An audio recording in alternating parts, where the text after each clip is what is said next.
Welcome back, Potato Monster fans around the world, to a brand new episode of our League of Legends Top 5 Plays. Week 210 features everything from smelly rats to a split-pushing challenger Shaco, so let's dive right into things with our first play from a Texer on Cassiopeia. We begin this play with Cass shoving in mid when all of a sudden Hecarim is here for a gank. A Texer gets stunned by Event Horizon, but she realizes Veigar is almost out of mana and decides to turn and burn, melting him while picking up level 6 in the heal from Dangerous Game. Right as Hecarim gets into range, she turns with a point-blank ult, using the stun to kite back with the speed up from her Q while DPSing him down for the double. Landing in at our number 4 spot, we have the Stinky Giant on Twitch with a huge play to shut down the enemy team. We start right into the action as they find a quick pick on Fizz, but he knows they're doing Baron, so he wards, opening up with his ultimate on Morgana as the shots pierce through multiple enemies and expunge on top of Baron gets him the quad. Thanks to a super bro Jarvan, Twitch is able to run around and get into range to pick up the Penta. Let's take one more quick look at that crucial moment where the ward goes over the wall and Twitch, who has a great angle of attack, takes it from there. Womboing his way into 3rd place is Phantomless on Gnar with a beastly play to take over a team fight. After randomly chunking Jace out with poke, Gnar and Xerath follow through for the kill as Gnar starts stacking up rage. Once Jace goes down, he starts to move towards the enemy team, catching them grouped up with a hop flash and ult, locking down all 4 players while Xerath's ult rains down. Vayne tries to play the line of sight but ends up getting a boulder to the face, giving blue team the ace and ability to siege up. At 2nd place for this week, we have Roy Sauce 1 on Orianna, but big props to the rest of blue team for their parts in this play. As they try to take the inhib, the enemy team look to make their final stand as the E charges in and then runs out to start the fight.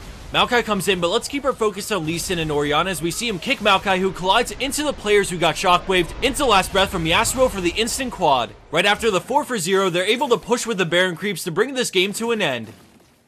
Our number 1 play comes from a Challenger Elo game as one of the most feared solo queue Shaco players goes on a spree. Coming in with a score of 5-3 and 8 and 201 farm, this Shaco is not fed, just a beast at splitting and farming. So now we see him doing just that, and as he puts pressure top lane, the enemy team is forced to respawn and we see them start to close in. At this point, he's looking to get tricky and isolate them, so he runs to the wall and fakes the deceive over it, causing the enemy team to spread out to look for him. This leaves Kassadin open for a pick with Ignite and Hydra, and then he ults, using this time to stall and wait for cooldowns. He drops a box and leaves the brush, stops for a second to bait the EQ from Jarvan, and while all of this is going on, he puts his clone on Caitlyn to get her low. Thresh lines up a hook for when he revives, but ShotClone is one step ahead and actually manages to turn the deceive into a surprise kill on Caitlyn. With nothing up, he goes into full juke mode, dodging another EQ while putting down a box that ends up double fearing them as Froggen comes in to save the day. Knowing the limits so well, ShotClone decides to go back in, deceive dodging another Q from Jarvan before bursting him down. Froggen follows up on Thresh to take him down as well, turning the split pushing Shaco play into the game-winning play.